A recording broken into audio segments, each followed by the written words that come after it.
Next topic है हमारा effect of compaction on the properties of the soil. Means compaction की वजह से सॉइल की प्रॉपर्टीज में क्या चेंज आती है। पहला पॉइंट है हमें यहाँ पे effect on soil structure. Soil structure पे क्या इफेक्ट आता है, ठीक है। ये इफेक्ट हम जो देखेंगे ये हम देखेंगे कोहेसिव सॉइल पे, मींस क्लेई सॉइल्स पे हम देखेंगे। और पहला जो है वो है सॉइल स्ट्रक्चर। कोहेसिव सॉइल में जो है, क्लेई सॉइल्स में जो सॉइल पार्टिकल्स होते हैं वो नीडल शेप्ड होते हैं ऐसे, और उनकी सरफेस पे नेगेटिव चार्ज होता है और एंड्स पे पॉजिटिव चार्ज होता है, ठीक है। इसकी इस पार्टिकल्स की सरफेस पे नेगेटिव चार्ज होता है और इसके एंड्स पे पॉजिटिव चार्ज होता है, ठीक है। अगर इस सॉइल मास में नेट अट्रैक्टिव फोर्स ज्यादा है from the net repulsive force, then inter particle forces develop होते हैं इस तरह से,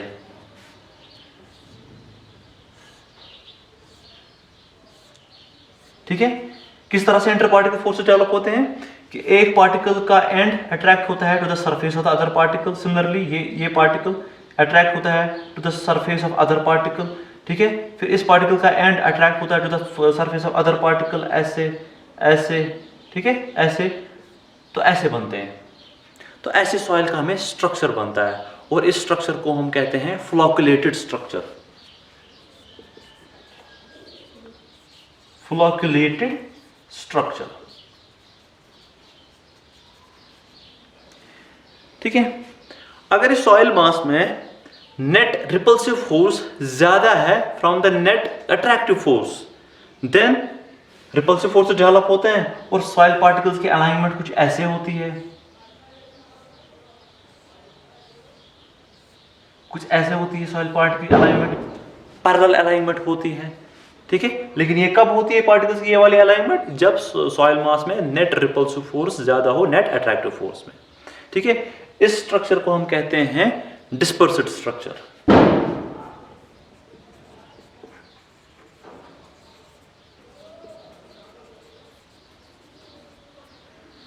ठीक है। तो एक कोहेसिव सॉइल मास में जो सॉइल का स्ट्रक्चर होगा वो तो या तो फ्लोकुलेटेड स्ट्रक्चर होगा, सॉइल पार्टिकल का स्ट्रक्चर या तो फ्लोकुलेटेड होगा या फिर डिस्पर्सिड होगा, ठीक है। अब हम आते हैं अपने पॉइंट पे, सॉइल कंपैक्शन से सॉइल स्ट्रक्चर पे क्या इफेक्ट होता है, ठीक है। जब आप सॉइल को कंपैक्ट करते हो with water content less than OMC, ठीक है। जब सॉइल में आप सॉइल को कंपैक्ट करते हो और सॉइल में वाटर कंटेंट जो है लेस देन होता है ऑप्टिमम मॉइस्चर कंटेंट से, तब सॉइल का जो स्ट्रक्चर होता है वो होता है फ्लोकुलेटेड स्ट्रक्चर, ठीक है। जब आप सॉइल को कंपैक्ट करते हो with water content more than optimum moisture content, तब वहां पे जो सॉइल का जो स्ट्रक्चर होगा वो कौन सा स्ट्रक्चर होता है? वो डिस्पर्सिव स्ट्रक्चर होता है।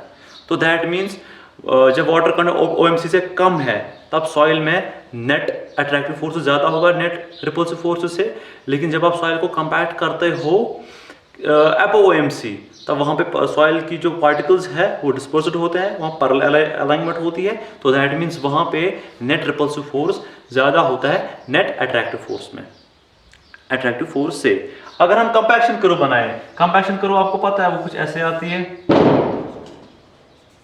कंपैक्शन कर्व कुछ ऐसे आती है आपको पता है, ये होती है between water content and dry density, ठीक है। अगर हम यहां पे देखेंगे इस पॉइंट ए पे देखेंगे सॉइल का स्ट्रक्चर, वो होगा वो तो ऑब्वियसली फ्लोकुलेटेड होगा, ऐसे होगा, फ्लोकुलेटेड स्ट्रक्चर होगा। और इसी तरह अगर आप पॉइंट बी पे देखोगे सॉइल का स्ट्रक्चर, ये है OMC, तो ये है, ठीक है। तो यहां पे वाटर कंटेंट ज्यादा है OMC से, ठीक है। यहां पे अगर हम देखेंगे सॉइल का स्ट्रक्चर, वो क्या होगा? वो डिस्पर्सिड होगा, पैरेलल अलाइनमेंट होगी पार्टिकल्स की। हालांकि इन दोनों पॉइंट्स पे सॉइल की ड्राई डेंसिटी सेम है, ठीक है। सिर्फ वाटर कंटेंट डिफरेंट है जिसकी वजह से सॉइल पार्टिकल्स की अलाइनमेंट चेंज होती है, ठीक है। अब अगर आप कंपैक्टिव एफर्ट इंक्रीज करते हो, ठीक है, अगर आप कंपैक्टिव एफर्ट इंक्रीज करते हो तो क्या होता है कि सॉइल का जो स्ट्रक्चर जो है वो चेंज होता है फ्रॉम फ्लोकुलेटेड टू डिस्पर्सिड, ठीक है। अगर हम कंपैक्टिव एफर्ट इंक्रीज करते हैं फिर कंपैक्शन कर्व प्लॉट करेंगे, वो कुछ ऐसे आएगी, ठीक है।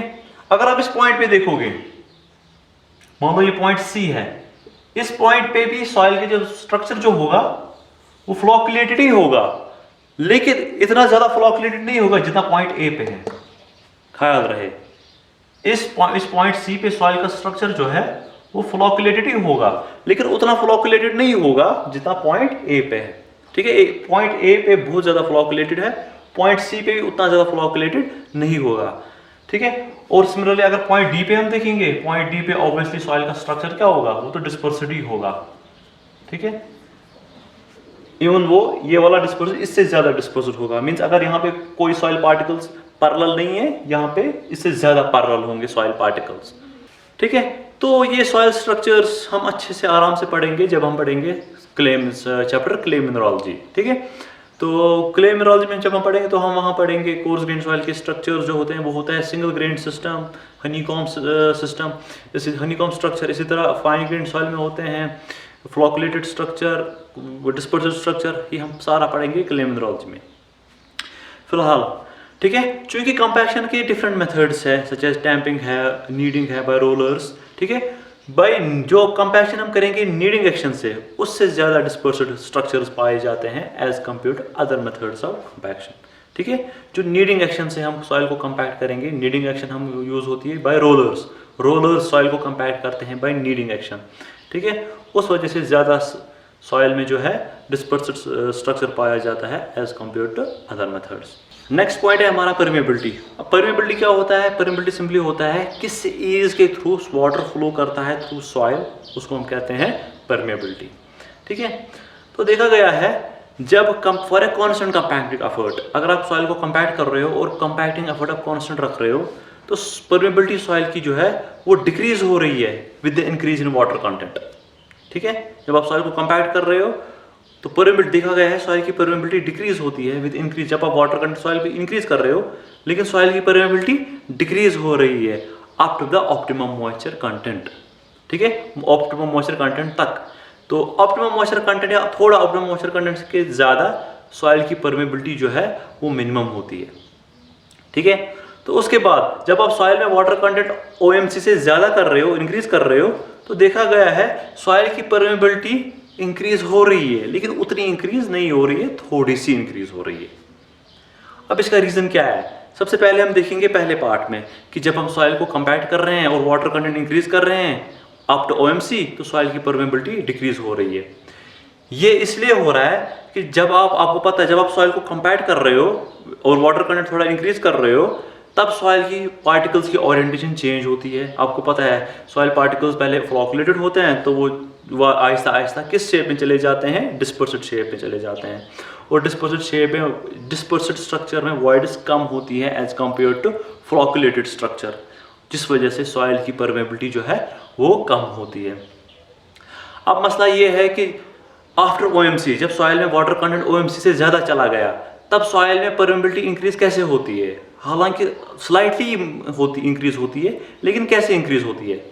तो उसका रीजन ये है कि जब आप सॉइल में वाटर कंटेंट आप ओएमसी से ज्यादा डाल रहे हो, तो वो वाटर कंटेंट आते हैं, वाटर पार्टिकल्स आते हैं in between two soil particles. ठीक है, जिस वजह से सॉइल की ड्राई डेंसिटी जो है वो डिक्रीज होती है और उस वजह से सॉइल की थोड़ी सी परमेबिलिटी इंक्रीज होती है। ठीक है, अब अगर आप कंपैक्टिव एफर्ट इंक्रीज कर रहे हो, ठीक है, कंपैक्टिव एफर्ट इंक्रीज कर रहे हो, तो सॉइल की जो है परमेबिलिटी भी जो है वो डिक्रीज होती है। ठीक है, अगर आप कंपैक्टिव एफर्ट इंक्रीज कर रहे हो तो सॉइल की परमेबिलिटी भी डिक्रीज होती है।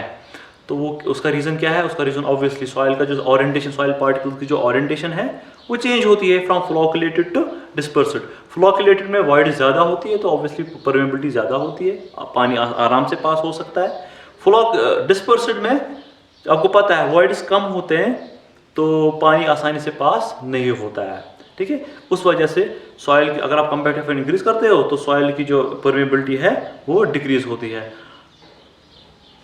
और सॉइल की ड्राई डेंसिटी भी इंक्रीज होती है जब आप कंपैक्टिंग एफर्ट इंक्रीज करते हो।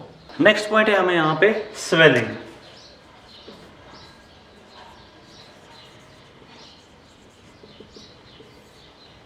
ठीक है, अगर आपने सॉइल को कंपैक्ट किया है with moisture content less then OMC, ठीक है, आपने सॉइल को कंपैक्ट किया है और मॉइस्चर कंटेंट जो सॉइल में आपने रखा है वो है लेस देन OMC। तो क्या होगा, इसमें सॉइल पार्टिकल्स जो है उनकी ओरिएंटेशन रैंडम होगी, जिसको हम फ्लोकुलेटेड कहते हैं। ठीक है, तो इसमें जो है ये जो सॉइल जो है ये वाटर डेफिशिएंट होता है, ये वाटर एब्जॉर्ब कर सकती है। ठीक है, जिस वजह से ये सॉइल जो है ये स्वेल हो सकती है। जब ये वाटर एब्जॉर्ब कर सकती है तो ये स्वेल हो सकती है, फैल सकती है। ठीक है, अब अगर आपके पास सॉइल है जिसको कंपैक्ट किया गया है at water content greater than OMC, ठीक है, उसमें तो पैरेलल ओरिएंटेशन होगी पार्टिकल्स की। ठीक है, और उसमें जो भी वॉइड्स होंगे उसमें तो वाटर होगा, तो वो वाटर एब्जॉर्ब नहीं कर सकती है वो सॉइल। तो दैट मीन्स वो सॉइल जो उसको कंपैक्ट किया गया है at water content less than OMC, वो वाटर डिफिशिएंट होती है, वो वाटर एब्जॉर्ब कर सकती है और स्वेल हो सकती है as compare to that soil which has been compacted at water content greater than OMC। Next point है हमें यहाँ पे श्रिंकेज। ठीक है, अगर आपके पास दो सॉइल्स है, एक को आपने कंपैक्ट किया है at water content less than OMC और दूसरे को आपने कंपैक्ट किया है at water content greater than OMC। ठीक है, आपके पास दो सॉइल्स है, एक को आपने कंपैक्ट किया है water content less than OMC, दूसरे को आपने कंपैक्ट किया है at water content greater than OMC। तो देखा गया है जब आप दोनों सॉइल्स को ड्राई करोगे तो देखा गया है ये वाली सॉइल जिसमें water content greater than OMC है, ये श्रिंक करती है मोर देन दिस सॉइल जिसमें वाटर कंटेंट है लेस देन OMC। अब ऐसा क्यों होता है? ऐसा इसलिए होता है क्योंकि ये वाली सॉइल जिसमें वाटर कंटेंट ग्रेटर देन है OMC से, ठीक है, इसमें नियरली पैरेलल ओरिएंटेशन है पार्टिकल्स की। जब वाटर ड्राई होता है तो ये एफिशिएंटली पैक होता है। ठीक है, जब आप इस सॉइल को ड्राई करते हो तो इसमें चूंकि पार्टिकल्स की ओरिएंटेशन पैरेलल होती है, ठीक है, डिस्पर्सिव स्ट्रक्चर होता है, तो ऑन ड्राइंग ये पार्टिकल्स जो है ये क्लोज अरेंजमेंट में आते हैं। ठीक है, जिस वजह से ये सॉइल जो है श्रिंक ज्यादा होती है as compare to this soil. अब ये सॉइल जिसमें वाटर कंटेंट जो है लेस देन OMC है, जब आप इसको ड्राई करोगे तो चूंकि इसमें फ्लोकुलेटेड स्ट्रक्चर होगा तो ये ज्यादा श्रिंक नहीं करेगी। नेक्स्ट पॉइंट है हमारा कंप्रेसिबिलिटी।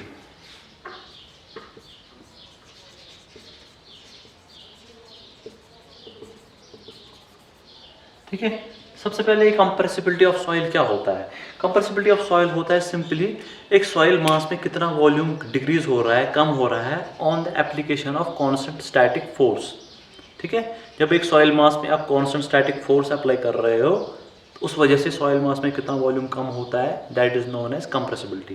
कंप्रेसिबिलिटी आपको एक अलग से यूनिटी पढ़ना है। ठीक है, फिलहाल हम देखेंगे इस कंपैक्शन की वजह से कंप्रेसिबिलिटी में क्या इफेक्ट आता है। ठीक है, कंपैक्शन का इफेक्ट देखने के लिए हमें यहां पे दो केसेस लेने पड़ेंगे।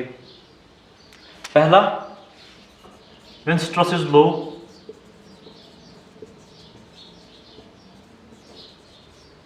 ठीक है, मींस जब सॉइल पे कम लोड आ रहा है जिसकी वजह से स्ट्रेसेस कम डेवलप हो रहे हैं। तो देखा गया है जब when the stress is low तो वो सॉइल जो कंपैक्ट की गई है at water content greater than OMC वो ज़्यादा कंप्रेसिबल है as compare to that soil which has been compacted at water content less than OMC। ठीक है, जब स्ट्रेस कम होता है तो वो सॉइल जब फोर्स कम आता है, जब स्ट्रेस कम आता है सॉइल पे, तो वो सॉइल जो कंपैक्ट की गई है at water content greater than OMC वो ज़्यादा कंप्रेसिबल है as compare to that soil which has been compacted at water content less than OMC। अब ऐसा क्यों होता है? ऐसा इसलिए होता है जो सॉइल जिसको कंपैक्ट किया गया है at water content less than OMC उसमें चूंकि फ्लोकुलेटेड स्ट्रक्चर होता है और उस फ्लोकुलेटेड स्ट्रक्चर में इंटर पार्टिकल फोर्सेस जो है वो काफ़ी स्ट्रांग होते हैं।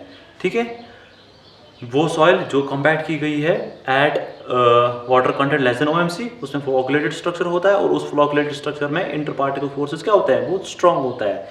जबकि डिस्पर्स्ड जो दूसरी सॉइल है जिसको कंपैक्ट किया गया है at water content greater than OMC, ठीक है, उसमें जो इंटर पार्टिकल अलाइनमेंट जो होती है वो डिस्पर्स्ड होती है, तो उसमें इंटर पार्टिकल फोर्सेस स्ट्रांग नहीं होता है जिस वजह से वो कंप्रेसिबल होती है।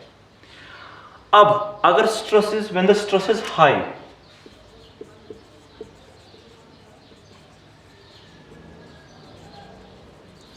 अब अगर इस सॉइल मास में स्ट्रेस काफी ज्यादा हाई है तब देखा गया है वो soil which is compacted at water content less than OMC ज़्यादा कंप्रेसिबल है as compare to that soil which is compacted at water content greater than OMC।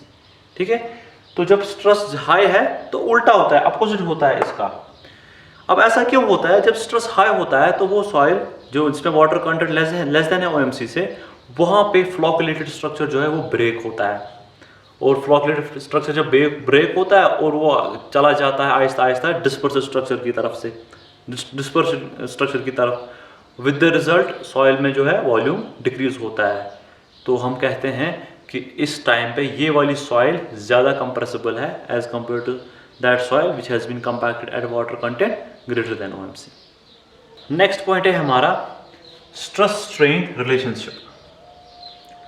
अब वो सॉइल जिसको कंपैक्ट किया गया है with water content less than OMC, आपको पता है उस सॉइल में स्ट्रॉन्ग इंटरपार्टिकल फोर्सेस होते हैं because of the flocculated structure. ठीक है, अब अगर उसमें हम स्ट्रेस अप्लाई करेंगे, फोर्स अप्लाई करेंगे, तो वो आसानी से डिफॉर्म होती नहीं है, मींस वो रेजिस्टेंस दिखाती है because of the strong interparticle attraction, interparticle force of attraction. ठीक है, तो अगर हम स्ट्रेस स्ट्रेन ग्राफ देखेंगे उस सॉइल का स्ट्रेस स्ट्रेन ग्राफ, अगर यहाँ से स्ट्रेस है, यहाँ से स्ट्रेन, वो कुछ ऐसे आता है, पहले स्टीपली राइज होता है, फिर हमें पीक मिलता है, फिर ड्रॉप होता है। ठीक है, ये स्टीपली राइज क्यों होता है? ये स्टीपली से राइज होता है कि हमारी ये जो सॉइल है ये रेजिस्टेंस दिखाती है, रेजिस्टेंस टू डिफॉर्मेशन दिखाती है, आसानी से डिफॉर्म नहीं होती है because of the strong interparticle force of attraction. अब चूंकि यहाँ पे एट पीक पे क्या होता है, इसका फ्लॉकुलेटेड स्ट्रक्चर जो है ये ब्रेक होता है, टूट जाता है। ठीक है, जिस वजह से फिर ये जो आराम से डिफॉर्म होती है with the increase in stress. ठीक है, अगर हम देखेंगे उस सॉइल का स्ट्रेस स्ट्रेन ग्राफ जिसको कंपैक्ट किया गया है with water content greater than OMC, तो उस सॉइल का स्ट्रेस स्ट्रेन कर्व कुछ ऐसे आता है, फ्लैट। ठीक है, और उसमें कोई पीक पाया नहीं जाता है, फ्लैट होता है। नेक्स्ट टॉपिक है हमारा compaction control in the field, और वो इस चैप्टर का लास्ट टॉपिक है। ठीक है, चूंकि फील्ड में हम डिफरेंट कंपैक्शन मेथड्स यूज़ करते हैं as compare to the lab. ठीक है, फील्ड में हम यूज़ करते हैं कंपैक्शन यूजिंग रोलर्स में भी आते हैं स्मूथ व्हील रोलर्स आते हैं, या आते हैं शीप फुट रोलर्स आते हैं। शीप फुट रोलर्स होते हैं वो एक स्मूथ टाइप ऑफ रोलर्स ही होते हैं, बट उसमें प्रोजेक्शंस होते हैं रोलर्स पे। ठीक है, इसी तरह हम फील्ड में न्यूमेटिक टायर रोलर्स यूज़ कर सकते हैं जिनमें टायर जो है रबर के होते हैं। ठीक है, या फिर हम वाइब्रेटरी रोलर्स यूज़ कर सकते हैं।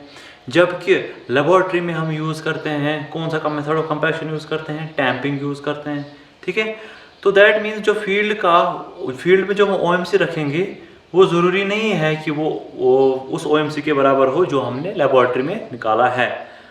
तो हम क्या करते हैं, जो हम लेबोरेटरी में OMC निकालते हैं वो हम फील्ड में एज रफ गाइड यूज़ करते हैं for the placement of water content. अब फील्ड में हम किस हिसाब से वाटर कंटेंट डालें सॉइल में, ठीक है, तो वो हम देखते हैं OMC से ही देखते हैं, जो हमें निकालता है कहाँ पे, लैब में हमें निकालता है। ठीक है, जब हम न्यूमेटिक टायर रोलर यूज़ करते हैं तब आप फील्ड में OMC डाल सकते हो, तब हम फील्ड में मॉइस्चर कंटेंट देख सकते हो from the OMC of the standard Proctor test in the lab. ठीक है, जो स्टैंडर्ड प्रॉक्टर टेस्ट से आपको OMC मिलेगा उसी हिसाब से आप सॉइल में डालोगे वाटर कंटेंट। कब? जब आप सॉइल को कंपैक्ट करोगे using pneumatic tyre rollers, means वो रोलर होता है जिसमें रबर टायर होते हैं। इसी तरह अगर आप सॉइल को कंपैक्ट कर रहे हो फील्ड में यूजिंग शीप फुट रोलर्स मैंने आपको कहा वो एक रोलर ही होता है बट उसमें प्रोजेक्शंस होते हैं। ठीक है, या अगर आप सॉइल को स्मूथ रोलर से कंपैक्ट कर रहे हो, या अगर आप सॉइल को वाइब्रेटरी रोलर से कंपैक्ट कर रहे हो, तब आप सॉइल को वाटर कंटेंट देख सकते हो, सॉइल में OMC देख सकते हो based on the OMC in the laboratory from modified Proctor test. ठीक है, क्योंकि ये हैवी होते हैं, शीप फुट रोलर या स्मूथ रोलर्स हैवी होते हैं, तब आप सॉइल में कितना वाटर कंटेंट डालोगे वो आप देखोगे from the OMC obtained from the modified proctor test in the laboratory। अब कोहेसिव सॉइल के जो सबग्रेड होते हैं, ठीक है, अंडर पेमेंट्स मीन्स पेमेंट्स के नीचे जो सॉइल में जो सबग्रेड होता है, सबग्रेड आपको पता है lower layer of the soil, ठीक है, जिसके ऊपर आप बाकी लेयर्स डालते हो, जो आपने हाईवे में पढ़ा होगा, ठीक है। तो पेमेंट्स के नीचे जो कोई जो लेयर ऑफ सबग्रेड होता है वो हम उसको यूजुअली हम कंपेयर करते हैं with moisture content greater than OMC। ऐसा क्यों? क्योंकि अगर वहाँ पे वाटर रेज हुआ, वाटर लेवल रेज हुई, तो वहाँ पे सॉइल जो है वो वाटर एब्जॉर्व कर सकती है और स्वेल हो सकती है, तो वहाँ पे फिर हमारी सारी पेमेंट स्वेल हो सकती है। लेकिन अगर हमने पहले ही सॉइल को कंपैक्ट किया है with water content greater than OMC, ठीक है, आपने देखा अभी जब सॉइल को कंपैक्ट किया जाता है with water content greater than OMC, तो वो स्वेल नहीं करती है, ठीक है। इसी वजह से हम वहाँ पे कोई सॉइल के सब ग्रेड्स जो है अंडर पेमेंट्स, उनमें जो है वाटर कंटेंट, उन सॉइल को हम कंपेयर करते हैं with water content greater than OMC। इसी तरह the core of an earthen dam, means अगर आपके पास एक अर्दन डैम है, ठीक है, जो वाटर को रिटेन कर रहा है इस साइड से, इसका जो कोर है, ये कोर भी हम कंपेयर करते हैं with water content greater than OMC। ऐसा क्यों? उसके दो रीजंस हैं। पहला रीजन, इस सॉइल की परमेबिलिटी कम होगी, और दूसरा रीजन, ये सॉइल जो है ये एब्जॉर्ब नहीं करेगा वाटर, और फिर दैट मीन्स ये स्वेल नहीं होगा। लेकिन अब इसका तो नुकसान है, हम सॉइल में वाटर कंटेंट रख रहे हैं ग्रेटर देन OMC। इसका ड्रॉबैक ये है कि उस टाइम पे जब हम वाटर कंटेंट सॉइल का रख रहे हैं ग्रेटर देन OMC, तो सॉइल की ड्राई डेंसिटी क्या होती है? वो कम होती है। इसी तरह वो पेमेंट्स जहाँ पे स्ट्रेस ज़्यादा आ रहे हैं, ठीक है, वो पेमेंट्स हाईवेज ट्रैफिक लोड की वजह से, वहाँ पे जो सबग्रेड जो है उस पर हम वाटर कंटेंट उसको हम कंपेयर करते हैं with water content less than OMC। क्यों? क्योंकि उसमें हमें स्ट्रेंथ चाहिए, ठीक है। क्योंकि और आपको पता है जब सॉइल में वाटर कंटेंट, जब हम सॉइल को कंपेयर करते हैं with water content less than OMC, तो उसमें फ्लोकुलेटेड स्ट्रक्चर होता है जिसमें इंटर पार्टिकल फोर्सेस बहुत स्ट्रांग होते हैं। तो इसीलिए इस वजह से हम क्या करते हैं, इन पेमेंट्स की सबग्रेड जो है उसको कंपेयर करते हैं with water content less than OMC, ताकि हमें हाई स्ट्रेंथ मिले और हाई शेयर स्ट्रेंथ मिले, ठीक है, और लो कंप्रेसिबिलिटी मिले। अब फील्ड में आपको पता है हम कंपैक्शन करते हैं यूजिंग रोलर्स, चाहे वो स्मूथ रोलर्स हो, शीप फुट रोलर्स हो, न्यूमेटिक टायर रोलर्स हो, या वाइब्रेटरी रोलर्स हो, या सिंपली वाइब्रेशन से हो, ठीक है। वहाँ पे ज़रूरी होता है चेक करना कि सॉइल कितनी कंपैक्ट हुई और उसमें वाटर कंटेंट कितना है। अब सॉइल कितनी कंपैक्ट हुई वो हम देख सकते हैं बाय ड्राई डेंसिटी से देख सकते हैं। ड्राई डेंसिटी से हमें पता चलेगा कि सॉइल कितनी कंपैक्ट हुई है वहाँ पे। अब ड्राई डेंसिटी हम कैसे निकालते हैं वहाँ पे सॉइल की? दो मेथड से हम निकालते हैं। पहला है कोर कटर मेथड, ठीक है, या दूसरा है सैंड रिप्लेसमेंट मेथड।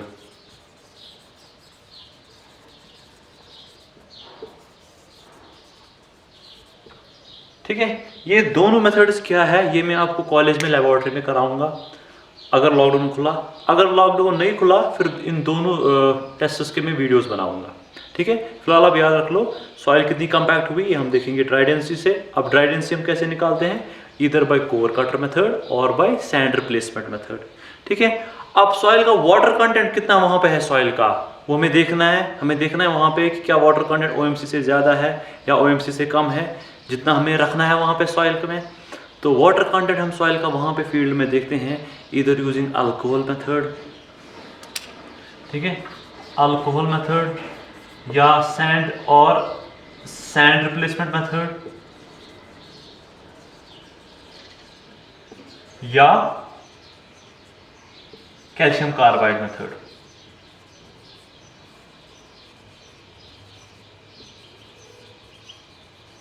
इन तीन मेथड से हम सॉइल में वहाँ पे कितना वाटर कंटेंट है वो निकाल सकते हैं। अब ये तीन मेथड क्या है ये भी हमें लेबोरेटरी में आराम से करने हैं कॉलेज में, ठीक है। खुला लॉकडाउन तो ठीक नहीं खुला तो इनके भी मैं वीडियोस बनाऊंगा। अब इस सॉइल का, इस कंपैक्टेड सॉइल का वाटर कंटेंट हम दूसरे मेथड से भी निकाल सकते हैं जो कि एक इनडायरेक्ट मेथड है, लेकिन उसके लिए हमें एक डिवाइस चाहिए। उस डिवाइस को हम कहते हैं प्रॉक्टर नीडल,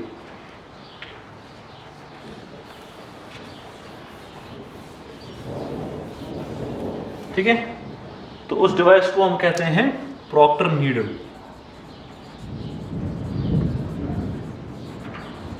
अब ये प्रॉक्टर नीडल क्या है?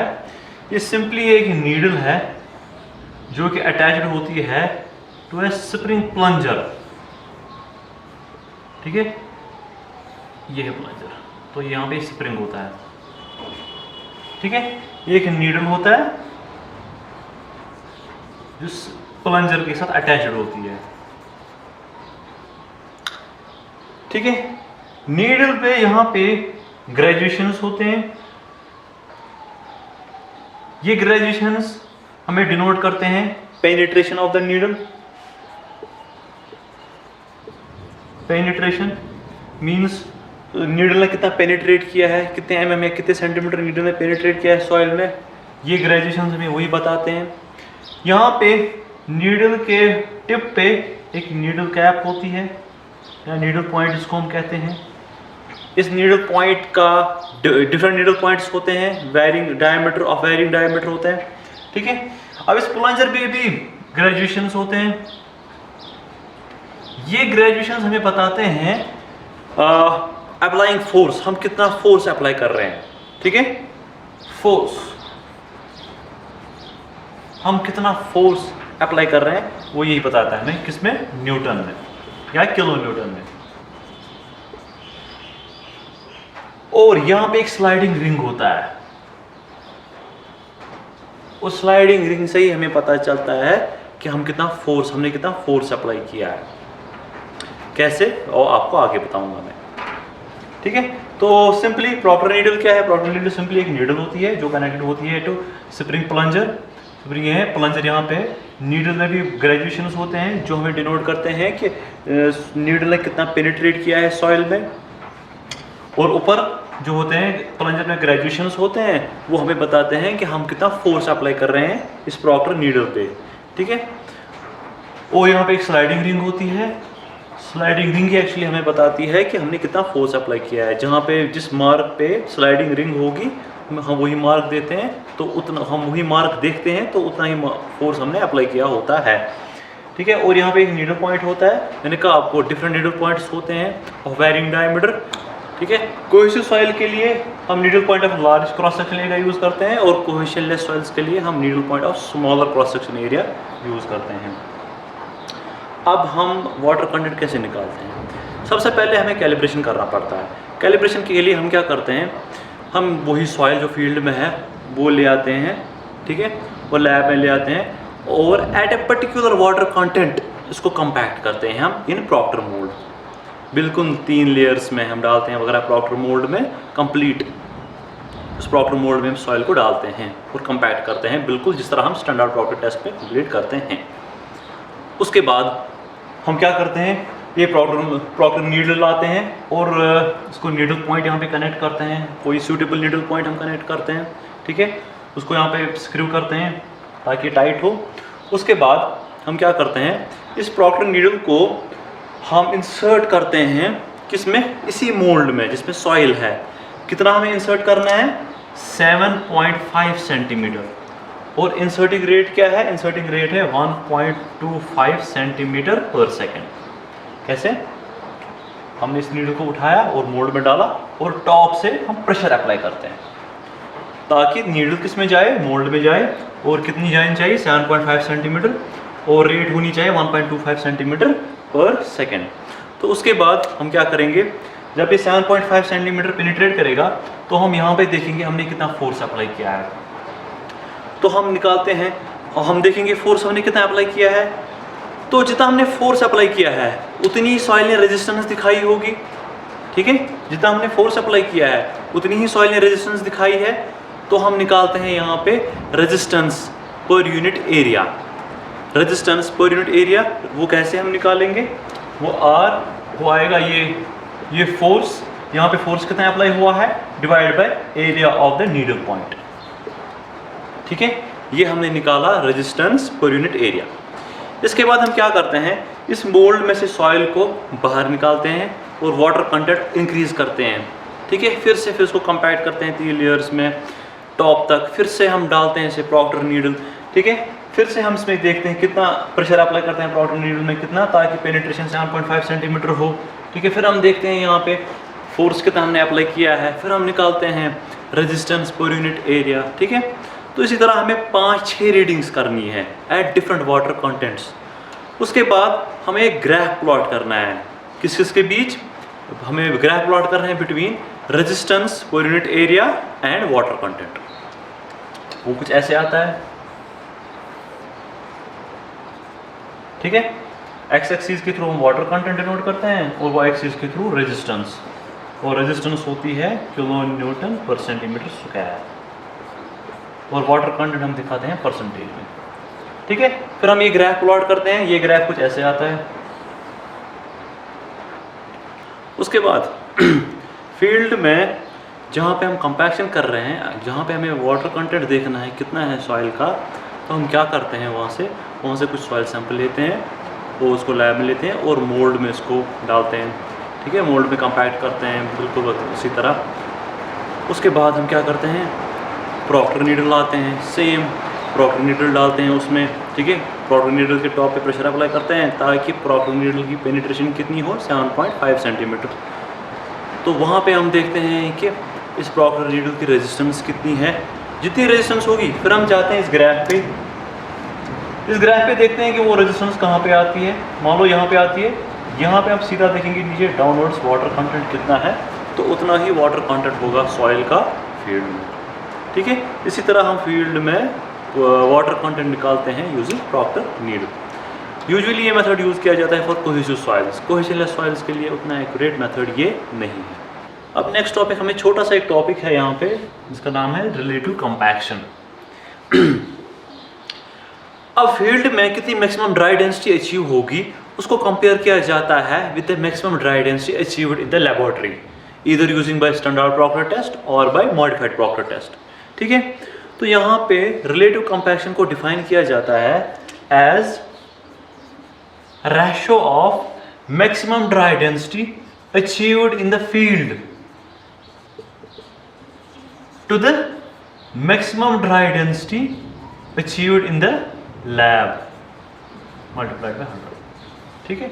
सिंपली रिलेटिव कंपैक्शन क्या है, रिलेटिव कंपैक्शन है ratio of maximum dry density achieved in the field to the maximum dry density achieved in the lab. Ratio है फील्ड में कि हम कितनी ड्राई डेंसिटी अचीव कर सकते हैं to the maximum dry density achieved in the lab, lab में हम कितनी अचीव कर पाते हैं, मल्टीप्लाइड बाय 100, ठीक है। अगर कोहेसिव सॉइल है, कोहेसिव सॉइल में हम 95% रिलेटिव कंपैक्शन, ठीक है। अगर कोहेसिव सॉइल है, कोहेसिव सॉइल में हम 95% रिलेटिव कंपैक्शन अचीव कर सकते हैं, ठीक है, लेकिन of the order of standard Proctor test, ठीक है। कोहेसिव सॉइल में हम 95% relative compaction of standard Proctor test achieve कर सकते हैं अगर हम कंपैक्शन के लिए यूज करें न्यूमेटिक टायर रोलर्स या शीप फुट रोलर्स। अगर हम शीप फुट रोलर्स या न्यूमेटिक टायर रोलर्स यूज करेंगे फॉर कोहेसिव सॉइल, तो 95% of relative compaction of standard Proctor test हम अचीव कर सकते हैं। लेकिन अगर सॉइल हैवी क्ले है, हैवी क्ले के लिए शीप फुट रोलर्स जो है वो इफेक्टिव होते हैं।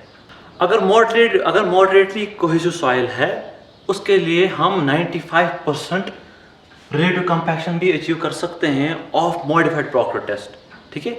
अगर मॉडरेटली कोहेसिव सॉइल है, उसके लिए भी हम relative compaction 95% but of modified Proctor test achieve कर सकते हैं अगर हम कंपैक्शन के लिए यूज करें न्यूमेटिक टायर रोलर्स। लेकिन वहां पे टायर का जो प्रेशर है that should be inflation pressure that should be greater than 600 kilo Newton पर मीटर स्क्वायर, ठीक है। जो न्यूमेटिक टायर रोलर का टायर का प्रेशर जो है, इन्फ्लेशन प्रेशर जो है that should be greater than 600 kilo Newton पर मीटर स्क्वायर। अब हम बात करते हैं कोहेशनलेस सॉइल्स की, सच एज सैंड्स, ठीक है। कोहेशनलेस सॉइल्स में हम रिलेटिव कंपैक्शन जो है ग्रेटर देन 100% अचीव कर सकते हैं, या 100% अचीव कर सकते हैं या ग्रेटर देन 100 अचीव कर सकते हैं of the modified Proctor test, ठीक है।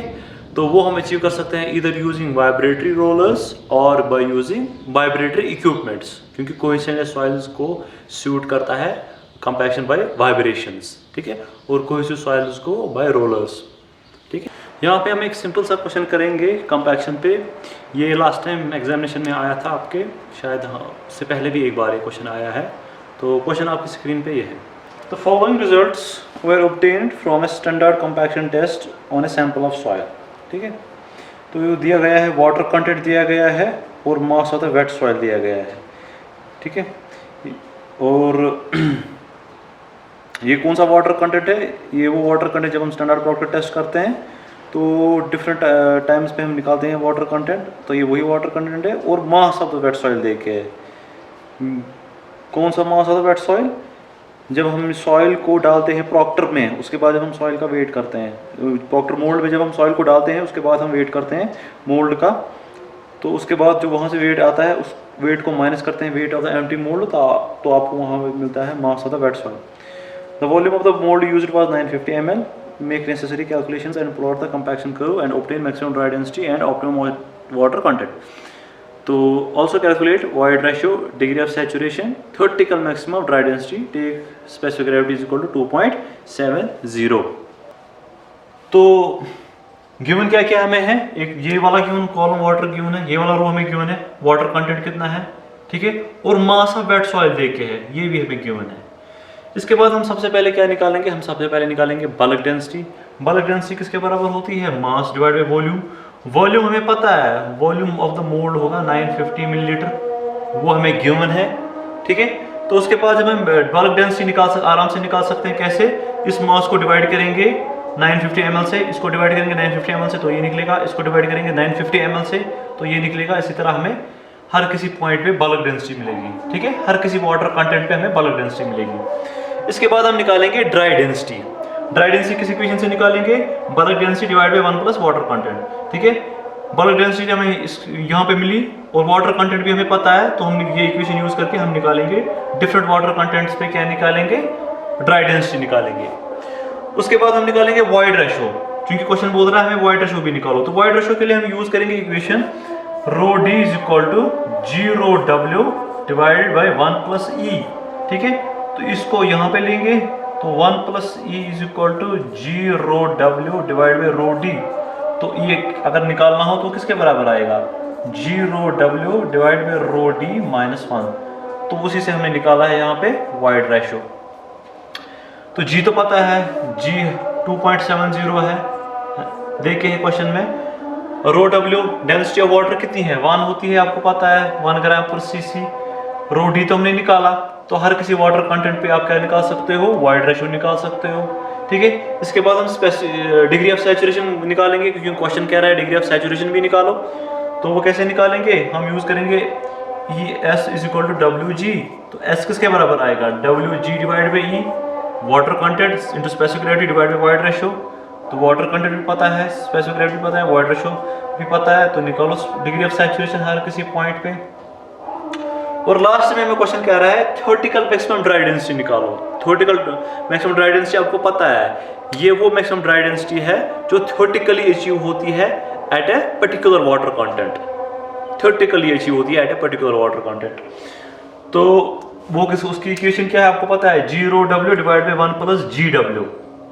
ठीक है, तो ये इक्वेशन यूज करो हर किसी वाटर कंटेंट पे, तो आपको हर किसी वाटर कंटेंट पे क्या मिलेगी? थ्योरेटिकल मैक्सिमम ड्राई डेंसिटी का वैल्यू मिलेगा। इसके बाद हम क्या करेंगे? उसके बाद आपके पास एक ग्राफ दिया गया होगा, अगर एग्जाम में आया तो आपके पास एक ग्राफ पेपर होगा, तो ग्राफ पेपर पे आप प्लॉट करोगे, यहां से वाटर कंटेंट और यहां से ड्राई डेंसिटी। कोई पर्टिकुलर स्केल लोगे आप, ठीक है, जो फिजिबल हो, कोई स्केल लोगे आप, तो आप एक ग्राफ इन पॉइंट्स को प्लॉट करोगे। तो वो कुछ ऐसे आएंगे, कितने हैं? 1 2 3 4 5 6। तो कुछ ग्राफ ऐसे आएगा, इनको स्ट्रेट हैंड फ्री हैंड से ज्वाइन कर लो, तो यहाँ पे कुछ करो ऐसे आएगा। तो यहाँ पे क्राउन के पास आप देखोगे नीचे मॉइस्चर कंटेंट क्या होगा? ये होगा हमारा OMC, और यहाँ पे आप देखोगे ड्राई डेंसिटी क्या होगी? ये होगी मैक्सिमम ड्राई डेंसिटी। ठीक है, ग्राफ पेपर के बगैर आप ये सॉल्व नहीं कर सकते हो, ग्राफ पेपर के बगैर आप ये पॉइंट नहीं निकाल सकते हो, रफली वो एक्यूरेट नहीं होगा। ठीक है, आसान सा क्वेश्चन है और ये कई बार आया था।